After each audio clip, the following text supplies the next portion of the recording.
Welcome to Horrified, the series where we transform classic games like chess into horror games. For this episode, 6 developers will transform football into a horror game. So will we end up with a spooky FIFA-style game or a complete disaster? And let me tell you guys, you'll never guess what the game will end up turning into. So with that said, let's start with the first developer.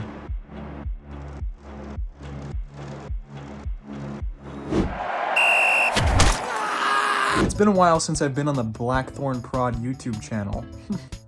And last time, everybody hated me! This time is gonna be very different. I get to set the game off in a direction. I am just gonna make a cool AI system for the soccer players in the game. And I also have to make it horror, so I'll figure out something later. I made a state machine with some logic that helps the players decide when to pass and where to pass to. They basically look at each other and figure out who has the best shot to the goal and how to get there. Coding. Coding. Coding. There are a litany of issues, like the goalkeeper will sometimes leave the goal and never go back to the goal, and sometimes the players will, for some reason, pass to the goalkeeper, which causes them to score on themselves quite often. So that's cool. Those are also things for somebody else to figure out. I made it so that you can control the players on the field on your team, but you can also just turn off the player input, so you can do a AI versus AI type thing. And you know, maybe somebody will do something with that. Maybe something cool and interesting. When I was barely thinking about horror, I made it so that when you score a goal on the other team, you basically have to just sacrifice one of your guys, and they turn into a blood mist explosion, and it makes the game harder and a little bit more interesting. If only 5% of the people watching this video wishlist Gamba Gun on Steam, then I can feed my family! If you also want to learn how to code, then you definitely need to check out Boot.dev, the sponsor of this video. You'll learn coding in a superbly fun way, building real projects. For example, I've started to learn how to code using Python by making my own text-based RPG. Not only are the instructions incredible with crisp, extremely well explained lessons and beautifully highlighted codes, but on the off chance you do get stuck or need further assistance, they have an integrated AI agent that acts as your personal tutor. He has been trained on every single lesson, so has full context on what you're learning. Cherry on the cake, every time you complete lessons and coding challenges, you'll be rewarded with XP, levels, achievements. I mean seriously, learning Python with Boot.dev just felt like playing a highly engaging video game. It was such a lot of fun. I love everything about Boot.dev, and there's a free demo of every course plus a 30-day no questions asked refund policy, so there's no reason you shouldn't give it a shot. The link is in the description. Hello guys, I'm Nuin, co-founder of Bug Fight Studio, and I was told I was going to be working on a horror soccer game, which is perfect because I'm actually making my own soccer game right now called Beetleball. So I opened the project and it was named Ultimate Football Babes, and even though I couldn't find any babes, the game was pretty fun. You could pass your teammates in a satisfying way, the AI was pretty smart, and it had a nice art style. One big issue though, I thought this was supposed to be a horror game. I brainstormed for like 3 days trying to come up with an idea that was actually scary, and I kept trying different things that didn't work out, but I had a genius idea. Soccer, but your opponents are paranormal entities. I started off by making a lighting system so that the devs can control how scary a room looks, and I also made scoring a goal more satisfying. There was this sacrifice system already made, but I thought it would be more interesting to turn it into a damage mechanic, so that in order to win a match, you have to murder your enemies with your soccer skills. You also get this cursed blood currency thing when they die. Some of the players, like the goalie, don't just die in one hit though, because that would be broken, so they have health, and the more damaged they are, the slower they get, and the more they bleed, so you can watch the life drain from their eyes if you're into that kind of thing. I also turned it into a bit of a roguelike with a progression system, so there are different types of matches that have different enemy types, and there's even a boss room at the end, if you can call it that. There's also a shop that I didn't get to finish, so I'm hoping the next devs make something cool that you can use your cursed blood on. I also made a new enemy type that shows up in some rooms that just has a knife it uses to stab people instead of playing soccer. You can even play as it on your team.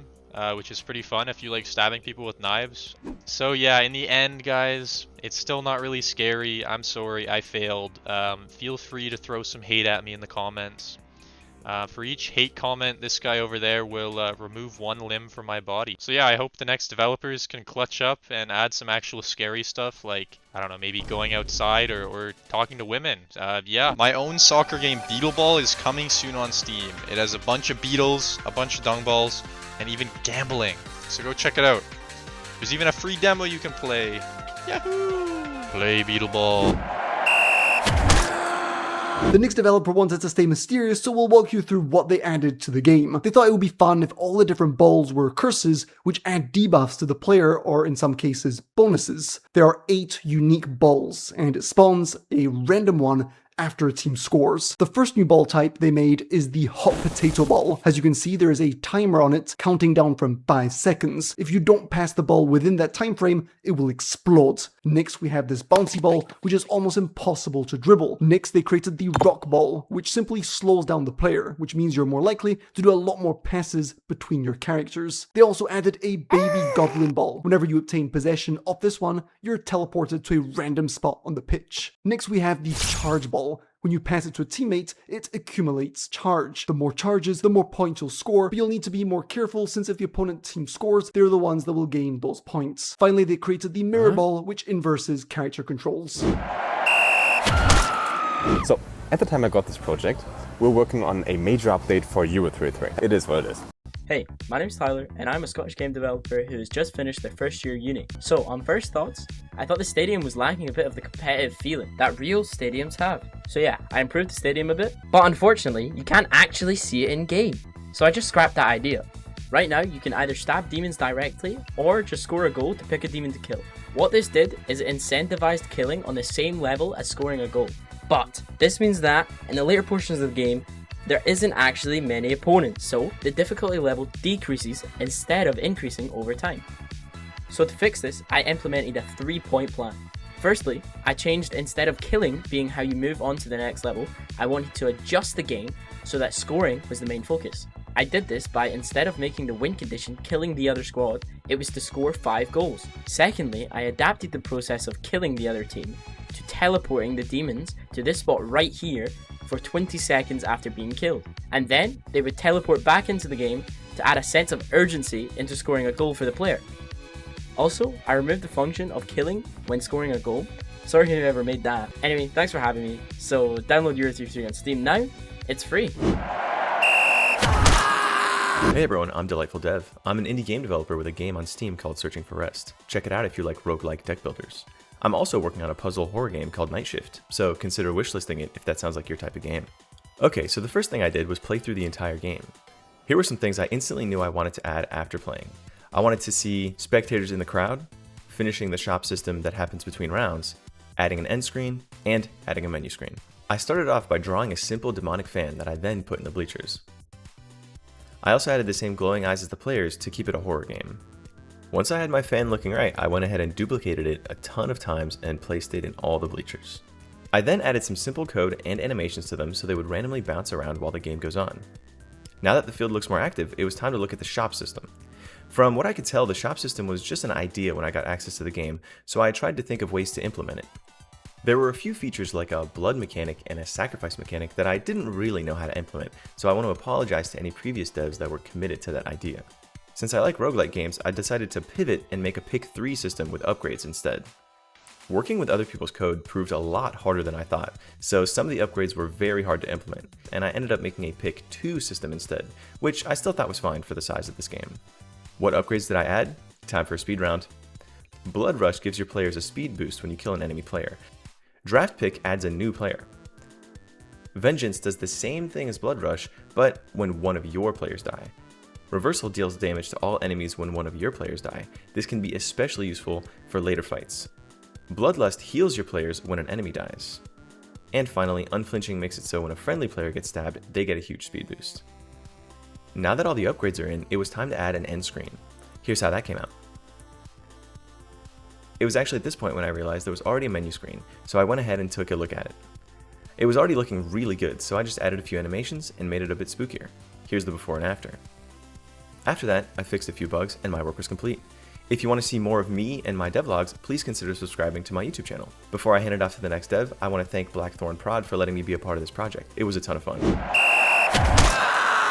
My name is Dyroth. The main question I wanted to answer here was, how do you come up with something like this? Like, how do you create something that is around such a unique idea? How do you create something that sounds like a horror but soccer project? The first thing that comes to mind when I think of horror games is, the Dead Space soundtrack. But that's just classic horror. But you also want the kind of energy that soccer has. I played Reanimal recently, and they had a great soundtrack. And I'd also been listening to a techno producer named Father. Now these three together, I was able to have a horror-like atmosphere here with some like pads. This is the synth hit, and the strings.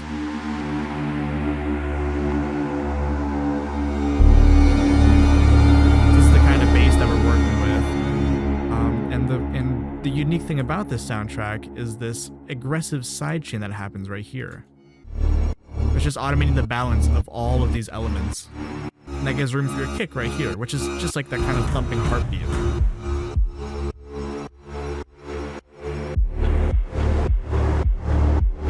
So it's still a very dark atmosphere. And then here in the second drop, it's basically a mirror, but then we have these hi-hats, which are also part of the sidechain.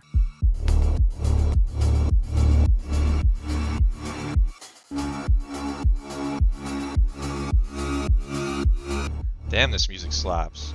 A massive ball that is difficult to control but scores 2 times points. Oh, there's still the knife guy that I can just stab him to death. Do they all have knives all the time now? It's kind of cool, actually. I can pretty much stab people, and it looks like I'm bleeding to death. But they're bleeding to death too, which is nice. Off to a really bad start. I'm not having any fun. Goblin ball? Yo, what the? I'm actually kind of sick at this game, though. Ooh. Dude, he predicted my pass. We killed Satan. We killed Satan. We killed Satan. Goal! Goal! Oh, yes, the upgrades. Oh, this is so cool. These all look bad. These upgrades are boring. So I figured out the winning strategy, and it's to stab your opponents. Oh, what a shot! Oh my god, I'm so bad. I swear I beat the game before. Oh, no! No, no! Looks like I actually completely forgot to add a lose condition, because throughout my testing I never really lost a match. That's hilarious. These ball modifiers are really making me mad, and I honestly don't like them. I wish they weren't here. Rise, my angels. No, this guy's insane.